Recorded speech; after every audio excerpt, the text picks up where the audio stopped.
At 25 years old, all I wanted was an option not to work my job anymore. I had to start something for myself, so I started a business at 25 years old, which thankfully went on to make a lot of money in the upcoming years. But retiring at the age of 30 was only possible because I started something for myself. And that doesn't necessarily mean that you have to start £1 million company and so on and so forth to retire. Actually, there are many ways you can go about retiring at an early age, and hopefully I'm going to go through some of the processes you can take to retire early and be able to live a life of not having to go work your job. I managed to retire by the age of 30, and by that I mean I didn't have to turn up to work and do anything for myself, but I was able to do that because I started a recruitment company. But I didn't let it depend on myself. I brought in employees, I grew the company, and it meant that the company could run by itself and not have me have to put in effort. Now, but let's rewind, because for you guys, when you're thinking about retiring, it seems like it's very far-fetched. Well, let's bring it closer. Let's show you how actually it might not be far-fetched. If you're currently making £30,000 a year, you're making £2,073 a month. That is the amount that you are living off right now. Now, there are a couple of things here. You need to factor in, are you traveling to work? Are there other expenses because you're working your job you're having to pay out? Because if someone is going to work 5 days a week and they're having to travel to work and they're spending £10 on petrol every single day, that therefore means that you're spending £200 just getting to work. So if you were working from home, actually you would be living off £1,873. And maybe there are other places you can cut off. And do this, by the way, with £40,000, with £50,000 and £60,000, and do the numbers, do the maths. So let's go through a couple of things that you might be spending money on or you need to factor in and take away from the amount that you actually need to be making on a monthly basis to genuinely be able to retire. Number one, it's obviously the travel expense to go to work. Number two, it's lunchtime. Maybe you spend a lot more money because you're going to work. I know when I was working a corporate job, I felt like I needed breakfast. I needed the coffee. I needed to have a nice lunch to make me feel better. Number three, payday spending. I mean, payday spending is a real thing. When you've worked every single day and you've worked hard, you feel like you need to spend money when payday comes. Truth is, when you're running your own business, you don't really have that feeling. But the payday spending, you always end up treating yourself to £100 or £200 worth of spending, and you don't really have to do that when you are retired or doing something for yourself. So I guess this is me saying do the numbers.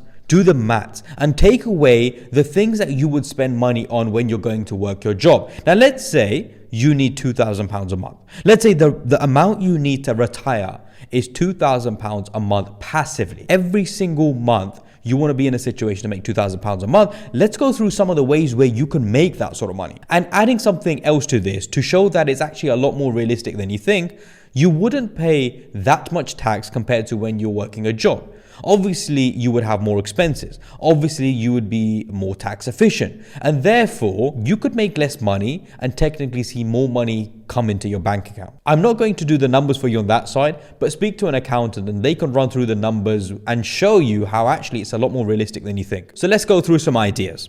A subscription business model. Something where you're providing a service, a product, or something to a customer. And bearing in mind, I've gone through many videos on this stuff. And by the way, I'm more than happy to go through more business ideas. If you want me to go through some business ideas in particular, let me know in the comments and I'll try to make business ideas around that particular niche or that genre or whatever. So give me ideas in the comments and I will research myself and give you some ideas. Let me know. But a subscription business model where you're charging £30. If you're charging £30 a month for a subscription or a service or a product, you only need 66 customers. 66 times 30 is £2,000. And that could be you providing a service or career advice. Maybe you're good at something. Maybe you're really fit and you can teach other people on how to become fit. Subscription models are amazing and you can make £2,000 a month fairly quickly. As long as your product or your service is good, people will pay. And £30 a day isn't actually a lot of money. Think of it like this. If you were actually over providing on the value, the service and so on and so forth, you could charge £99 and have only 20 people pay. 20 people paying would mean you would make £2,000 a month. I mean, just under. But the point being, you would make £2,000. You might think now, well, I can't provide anything. Well, guess what? get someone who can provide something. Do the marketing. Do the side where you build the subscription model, you build the service, you build the product, but actually someone else is giving the value. Someone else creates the product. And so it's very possible and very easy, if done right, to make £2,000 a month passively. Now, one of the main ways I did it was I started a recruitment company. And on the recruitment side, we have the temporary agency workers. The temporary agency workers are where a company will say, I need someone to work for 3 months, 6 months, a year, and sometimes even more. I, as the recruitment company owner, or the people that work under my recruitment company, would supply that person for 3 months, 6 months, 12 months, and so on and so forth. Now, you obviously have the permanent side where we charge a percentage of the person's salary. So 15% of £50,000, meaning £7,500 as a one-off fee we charge. But the temporary side is different. The temporary side is where someone works for 6 months, and for every hour they work, we will charge a margin. So for example, the contractor, the agency worker, or this person is going to work for 6 months. They will be paid £20 per hour. Now, this might get a little bit confusing, so make sure you rewind and go through it again. Hopefully it all makes sense.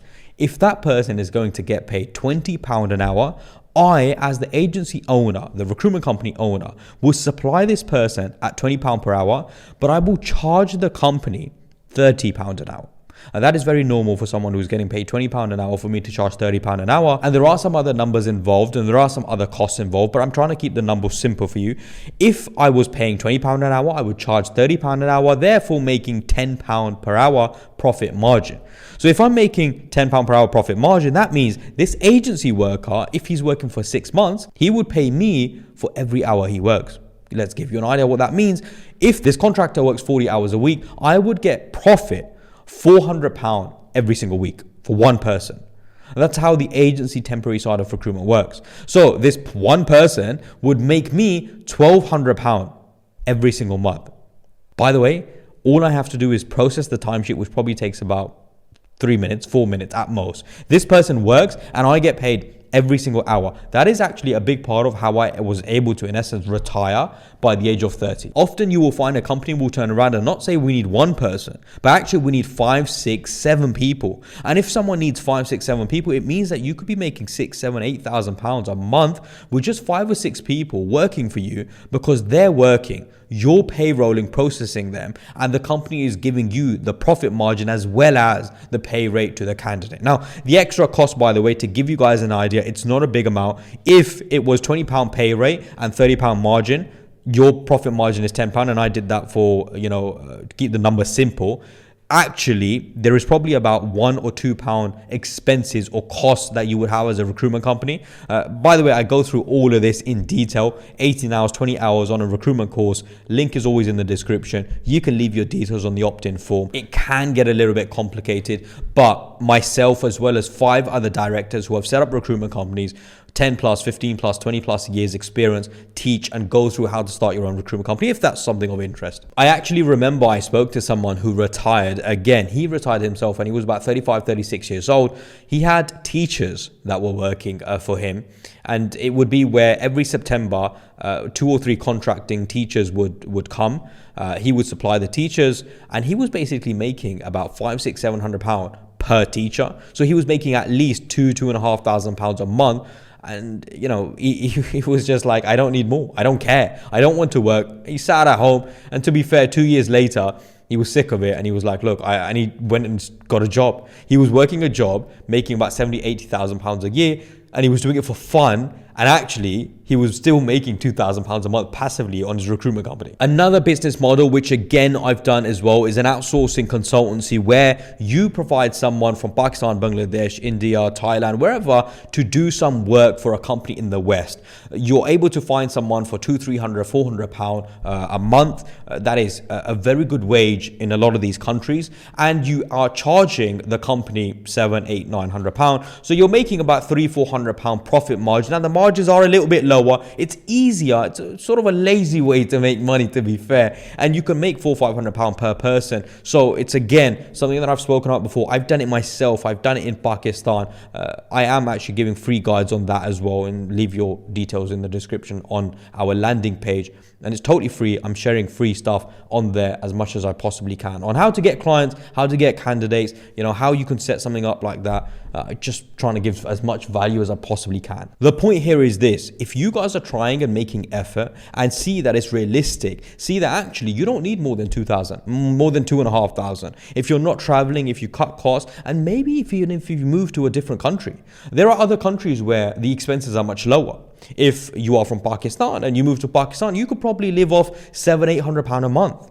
If you move to maybe a country where the currency, you can get a lot more for your pounds, for example, maybe you can live off £1,000-1,200. Turkey, I don't know what the expenses are, right? Maybe you can let me know in the comments how expensive Turkey is for anyone that does know. But Turkey, again, is a place where you can possibly get your money to last a lot longer. So it's not just being retired in the UK, Canada, America, wherever you guys are watching from. I don't really know where you guys watch from.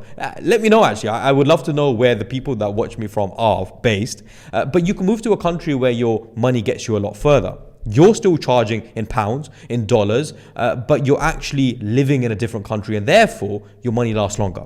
So retiring early is very possible. Remember something, and I want you guys to rewind this and watch it every single time, because I promise you guys this is one of the most important points that I've ever mentioned on one of my YouTube videos. The most expensive currency, it's not the pounds, it's not the dollar, it's not any other currency. It's the currency that Allah has given you, which is time. Allah has given you time, and Allah can take that time away from you, and He allows you to have time. So one, be thankful to Allah and understand the best currency you have right now is time. If you could exchange time, you'd become a billionaire within minutes. So trust me when I say make the most of time and try to retire and be able to do more things with your time. Hopefully this video was of benefit. Make sure to like, share, subscribe, and I'll continue giving you guys as much value as I possibly can.